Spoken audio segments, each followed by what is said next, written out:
ପିଲାମାନେ ଆମେ ପାର୍ଟ 1 ଭିଡ଼ିଓରେ ନବମ ଶ୍ରେଣୀର ଜୀବବିଜ୍ଞାନ ଜୈବ ବିବିଧତାର 1 ନମ୍ବର ଟୁ 4 ନମ୍ବର ପର୍ଯ୍ୟନ୍ତ କରିଥିଲେ। ଆଜି 5 ନମ୍ବର କରିବା। ଦେଖ 5 ନମ୍ବର ପ୍ରଶ୍ନ ହେଲା ଉଦ୍ଭିଦର ବିଭକ୍ତିକରଣ ଓ ପ୍ରାଣୀ ବିଭକ୍ତିକରଣ ମଧ୍ୟରେ ପାର୍ଥକ୍ୟ ଦର୍ଶାଅ।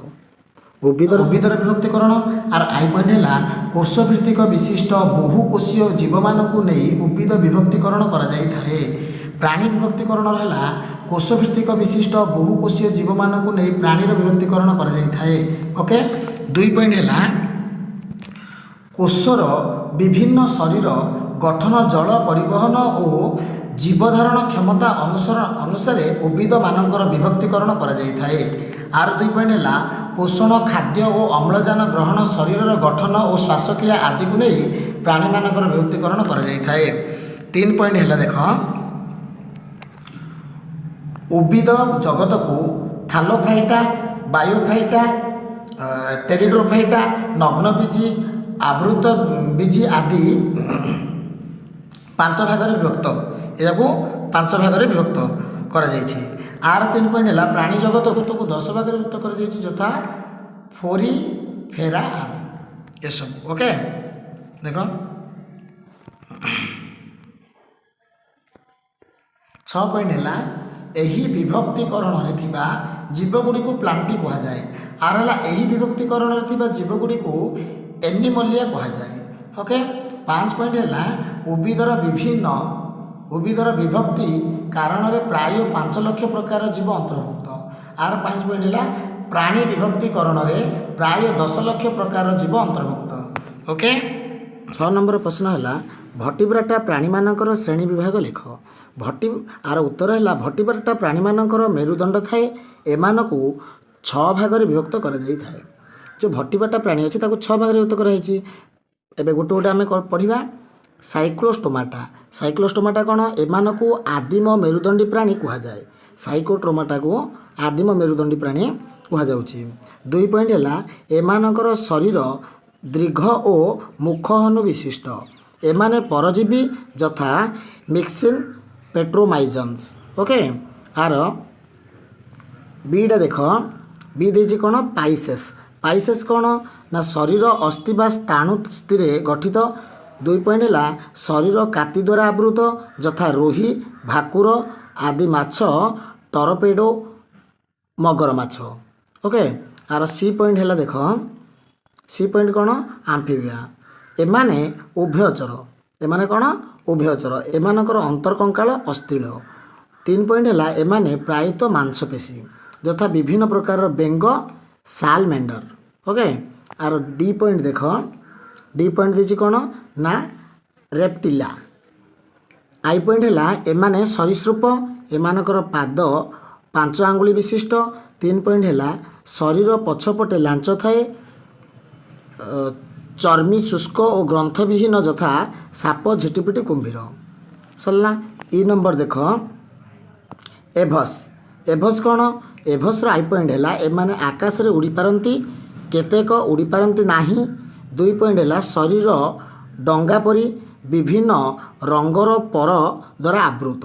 3 ପଏଣ୍ଟ ହେଲା ହୃତ୍ପିଣ୍ଡ 4 କୋଠରୀ ବିଶିଷ୍ଟ ଓ ମଳରେ ୟୁରିକ ଅମ୍ଳ ଥାଏ ଯଥା କୁକୁଡ଼ା, ଓଟପକ୍ଷୀ, ପେଙ୍ଗୁଇନ୍। ଓକେ, ଏବେ ଆମେ ପଢ଼ିବା ଏଫେଡ଼ା ଯେଉଁଟାକି ମାମାଲି। କ'ଣ? ମାମାଲି।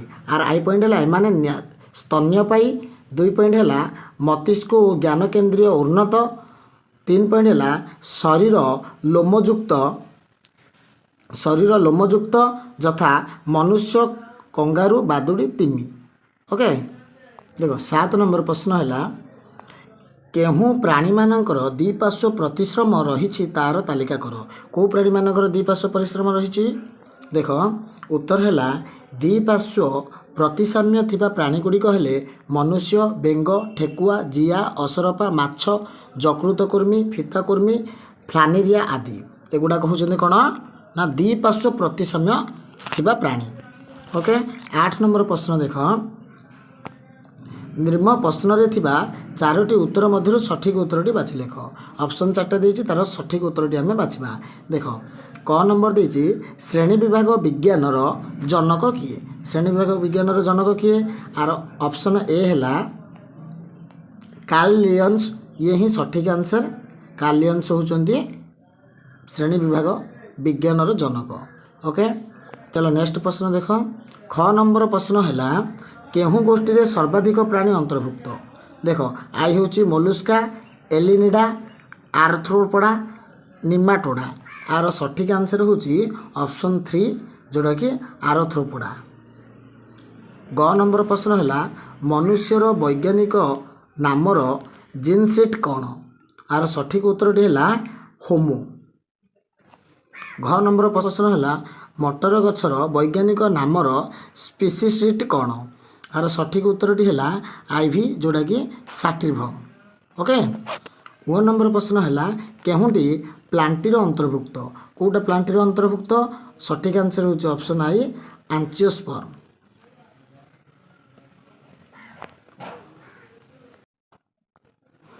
9 नंबर प्रश्न है गोटे वाक्य उत्तर दियो। आर क हूँ जैव विविधता, ख हूँ सहजीविता। एसबू विषय गोटे गोटे वाक्य उत्तर दब। जैव विविधता क्या कहुए ना प्राकृतिक परिवेश रे प्रकृतिर विभिन्नता को नहीं विभिन्न प्रकार जीव मानकर एकत्र सहावस्थान को जैव विविधता कहुए। ओके, ख देछि सहजीविता। फंजाई आलजी एकत्र मिसी बसवास करुथिबारु एमानकु जीवन जापन प्रणाली को सहजीविता कहुए। ओके, 3 है बाइनोमियल नोमेनक्लेचर हेले लिनियसंकर परवर्ती द्विपद नामकरण पद्धति को बाइनोमियल नोमेनक्लेचर कहुए। घ नंबर है लाइकेन। गछर गंडी बा पत्थर उपरे आलिज ओ फाइजान एकत्र बास करिबार देखा जाए सेही मानकु लाइकेन कहुए। जेहू उद्भिदर फूल फल बा मंजी न थाए सेमानकु क्रिप्टोग्राम कहुए। ओके, 10 नंबर प्रश्न है विलुप्त जाति कहले कौन बुझ। विलुप्त जाति कहले कौन बुझ। आर आई पॉइंट है एपरी जीव माने प्राय 50 वर्ष है अदृश्य हो जाइछंती एमाने पृथ्वी पृष्ठरू अपसरी गलेनी बोली विचार करा जाउछि। 2 पॉइंट है भारत रो चिताबाघ, ट्रासमानियर्स, उल्फ, पहाड़ी छेली, मेरुबाघ आदि प्राणी विलुप्त जाति अंतर्भुक्त।